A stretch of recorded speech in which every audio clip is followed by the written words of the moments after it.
Hi, second graders. Today we have a great story called One Tiny Turtle.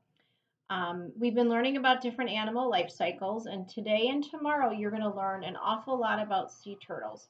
They are really amazing creatures, and we're going to learn about their life and also their life cycle. This is a story, but it gives a lot of it has a lot of informational text as well.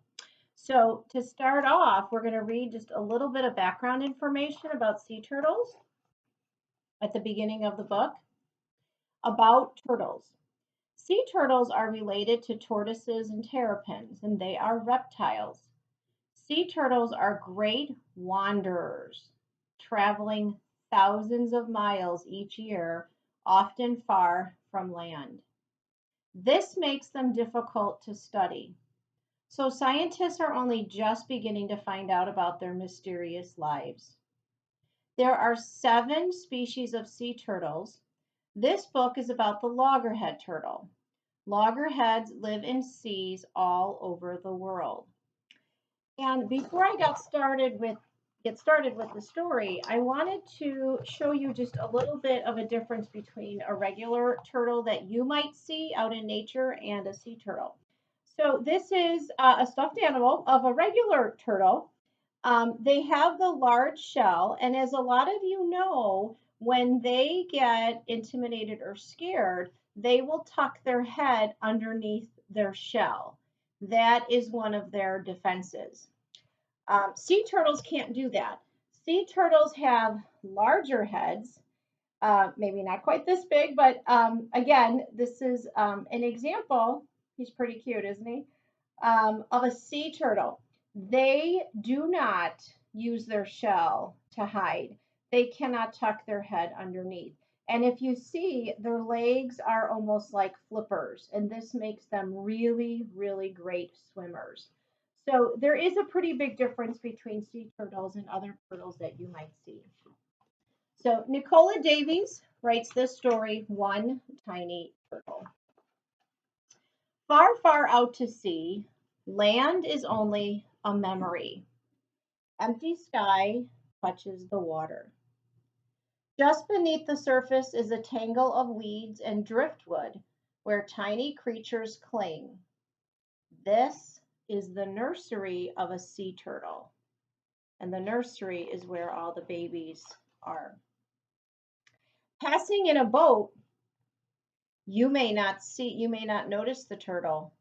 Not much bigger than a bottle top, she hides in the green shadows. She's a baby, so her shell is soft as old leather. Just a little fish bite could rip it open, but the turtle is safe in her world of weed and snaps her beak on the tiny crabs and shrimps. So turtles have shells that cover their backs and shells that cover their stomachs. The shells are made from bony plates that get bigger and harder as the turtle grows. So when they are very young, their shell is actually soft. It's kind of like leather, which is what a lot of shoes are made out of. It's pretty soft, and so an animal can bite into that. The turtle swims around, flapping her long front flippers like wings. She is flying underwater. And there's a great picture of the flippers that I showed you. She pokes her pinprick nostrils through the silver surface to take a quick breath. So fast, blink, and you would miss it. Fish breathe underwater, but turtles are reptiles and they need to come up to the surface for air. They do this every 4 or 5 minutes when they are active. But when they're asleep, they can stay underwater for hours. They swim so fast, she'd be gone diving down before back into her secret life again. So she's hiding in those weeds. For 3 or 4 years, or maybe even more, the turtle rides out the storms and floats through the hot calms. So this is stormy water and this is calm water. Steadily, she outgrows her nursery. Nobody sees her leave, but when you look for her, she has vanished all the same. So as she grows, one day she's old enough to leave the nursery and leave the other sea turtles and go out on her own. A year or two later, she turns up close to land. She's bigger than a dinner plate now. So you can kind of picture how big that would be. She's not a fish snack anymore. Her shell is hard as armor. Her head is as tough as a helmet, and she's grown into her name, Loggerhead. And you could see that really large head. It's very hard, very solid. She has come to eat crabs. Millions swim up from deep water to breed in the shallows. Their shells crack as easily as hen's eggs in her heavy jaws. But in a week, the feast is over and Loggerhead disappears again. You can see she's catching all of her food there, cracks them open, no problem with that strong jaw. Loggerhead wanders far and wide in search of food. In summer, to cool seaweed jungles where she finds juicy clams and shoals of shrimp. And in the winter, to the turquoise lagoons, warm as a bath, where she can munch among the corals. Remember, they swim thousands of miles, so they are able to migrate to warmer waters. Loggerhead may travel thousands of miles, but she leaves no trace or track for you to follow. Only good luck will catch you a glimpse of her.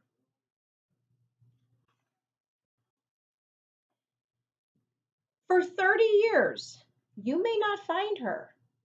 And then one summer night, she arrives on the beach where she was born. And boys and girls, this is pretty incredible. So listen carefully. She finds her way back to the beach where she was born. After swimming thousands of miles in 20, 30 years, she finds her way back, sensing north and south like a compass needle, feeling the current and the warmth of the waves. She remembers the taste of the water here and the sound of the surf.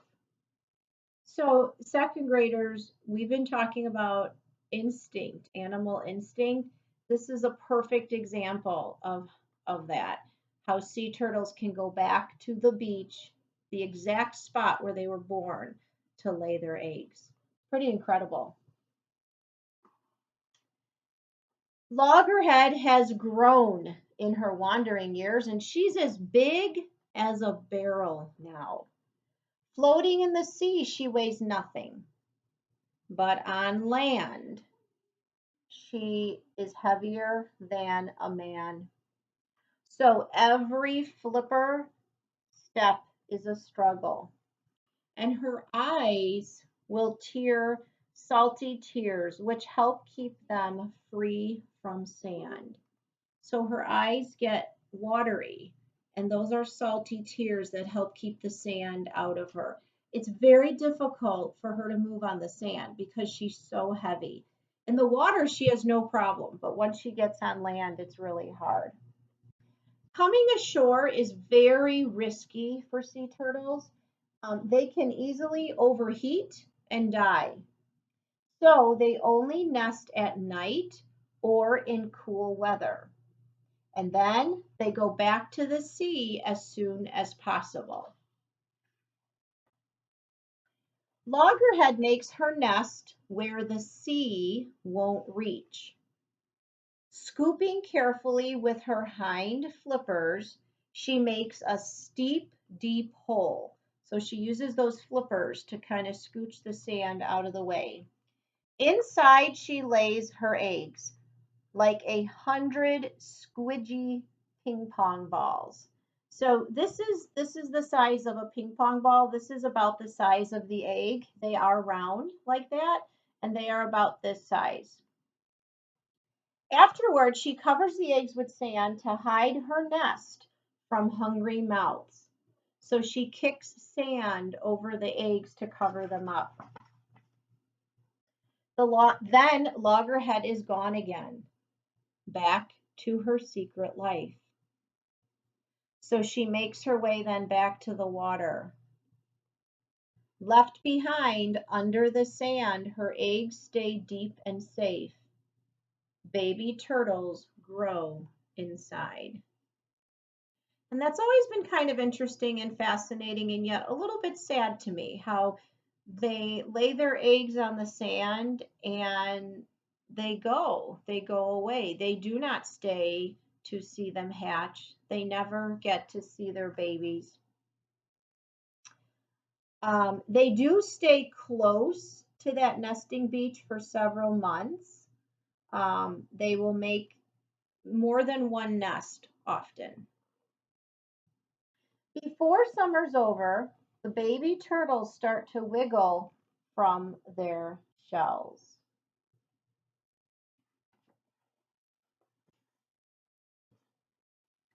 Above them on the beach, 100 eyes watch, on the lookout for a meal. So the hatchlings wait until night. So when they hatch, they have to be really, really careful that they don't get eaten by the other animals that are watching them. They burst through the sand and they skitter towards the water. And that's another pretty cool instinct that these baby turtles have is that they know to do that. They know that as soon as they hatch, they need to make their way to the water. But remember, they have those flippers. So it is not easy for them to get through that sand, unfortunately. The horizon, where the sea meets the sky, tells the baby turtles which way to turn to get to that water. Unfortunately, street lights and buildings next to a beach can confuse them and make them go the wrong way. Sometimes when beaches know that turtles are nesting there, they will put a fence around the beach area so that people can't go there and bother the eggs.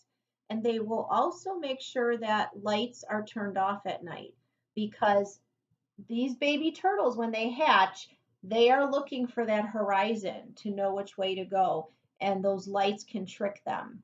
So sometimes at beaches where turtles are hatching, they will do that to help save them. In the dark, claws and beaks and grabbing paws miss only one young turtle. One day she'll remember this beach and come back. This is the only one that made it. The rest were eaten. But now she dives under the waves and swims and swims out into the arms of the ocean.